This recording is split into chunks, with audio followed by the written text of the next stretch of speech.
నమస్తే.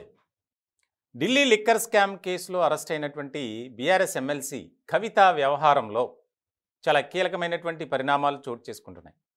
ప్రధానంగా ఈ కేసులో మే 7వ తేదీతో జ్యుడిషియల్ కస్టడీ పూర్తవుతుంది. దీనికి సంబంధించి ఒక రోజు ముందే సిబిఐ, ఈడీ కేసుల్లో బెయిల్ పిటిషన్ దాఖలు చేశారు. దానిపై విచారణ కూడా పూర్తయింది. రెండు వర్గాలకు సంబంధించినటువంటి వాదనలు విన్నారు మేజిస్ట్రేట్. అయితే ఈ రెండు కేసులకు సంబంధించి తీర్పుని పెండింగ్లో పెట్టారు. ఇలాంటి సందర్భంలో 7వ తేదీతో కస్టడీ కూడా పూర్తవుతుంది. తర్వాత ఏ రకమైనటువంటి పరిణామాలు చోటు చేసుకుంటాయనేది కూడా చాలా ముఖ్యమైనటువంటి పరిణామంగా మనం చూడాలి. ఇలాంటి సందర్భంలో కవిత ప్రధాన అనుచరుడు కూడా అరెస్ట్ కావడం, దానికి సంబంధించి 100 కోట్ల రూపాయలను హవాలా మార్గంలో గోవా ఎన్నికలకు అతను తీసుకువెళ్ళడం చౌహాన్, ఇదంతా ముఖ్యమైనటువంటి పరిణామంగా మారింది. ఇలాంటి సందర్భంలో తాజాగా కవిత కోర్టుకి ఒక అభ్యర్థన చేశారు. ఒక లేఖ అనేది రాశారట. అదేంటంటే, ముఖ్యంగా ఇటీవల కాలంలో మనం చూస్తున్నాం, ఆమె కోర్టుకు వచ్చినటువంటి సందర్భంలో మీడియాతో కొన్ని వివాదాస్పదమైనటువంటి వ్యాఖ్యలు చేస్తున్నారు.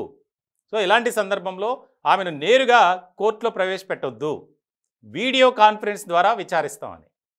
సో ఇలాంటి సందర్భంలో వీడియో కాన్ఫరెన్స్ ద్వారా విచారణ వద్దు, నన్ను నేరుగానే విచారించండి, కోర్టుకి అనుమతినివ్వండి అని చాలా ముఖ్యమైనటువంటి పరిణామంగా మారింది. దీనిపై ఇంకా ఎలాంటి నిర్ణయం తీసుకోలేదు. సో ఇటువంటి సందర్భంలో కేవలం ఆమెని వీడియో కాన్ఫరెన్స్ ద్వారా విచారించడానికి ప్రధానమైనటువంటి కారణం ఏంటంటే, కోర్టుకు వచ్చినటువంటి సందర్భంలో, వెళ్ళేటువంటి సందర్భంలో కోర్టుల గురించి, వ్యవస్థ గురించి, భారతీయ జనతా పార్టీ గురించి, కేంద్రంలో ఉన్నటువంటి పెద్దల గురించి కొన్ని వ్యాఖ్యలు చేశారు. ఇది సిబిఐ కస్టడీ కాదు, బీజేపీ కస్టడీ, రకరకాలుగా. నేను ఎలాంటి తప్పు చేయలేదు, కడిగిన ముత్యంలా బయటకు వస్తా, ఇవన్నీ మనం విన్నాం. సో ఇటువంటి సందర్భంలో ఆగ్రహం కూడా వ్యక్తం చేసింది కోర్టు. ముఖ్యంగా మెజిస్ట్రేట్ అయితే చాలా సీరియస్ వార్న్ చేశారు. మీకు ఏదైనా మాట్లాడుకోవాలనుకుంటే బయట మీరు మాట్లాడండి విచారణ సందర్భంలో, అంతేగాని మీ నోటికి వచ్చినట్లు ఇష్టం వచ్చినట్లు మాట్లాడితే మాత్రం ఉపేక్షించం అని చెప్పి. ఇలాంటి సందర్భంలోనే అక్కడ వీడియో కాన్ఫరెన్స్ అనే విధానాన్ని తీసుకొచ్చారు. ఆమె విషయంలో కోర్టుకు వస్తున్నటువంటి సందర్భంలో ఇలా మాట్లాడుతున్నారని అదొక పనిష్మెంట్గానే మనం చూడాలి.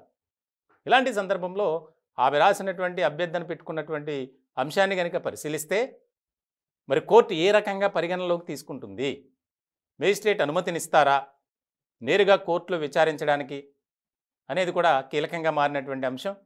మొత్తానికైతే ఈ కేసులో ఇప్పుడు రేపు జరగబోయేటువంటి ఏదైతే బెయిల్ పిటిషన్లపై ఉన్నటువంటి ఆ యొక్క తీర్పు పెండింగ్లో ఉందో, రెండు కేసుల్లో కూడా బెయిల్ రాదు, ఖచ్చితమైనటువంటి సమాచారం ఇది.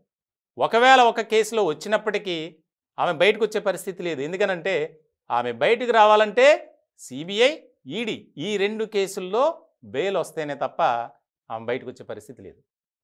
అలాంటి అవకాశాలు ఉన్నాయా? లేనే లేవు. ఎందుకనంటే ఆమె మీద ఉన్నటువంటి అలిగేషన్స్ అలాంటివి.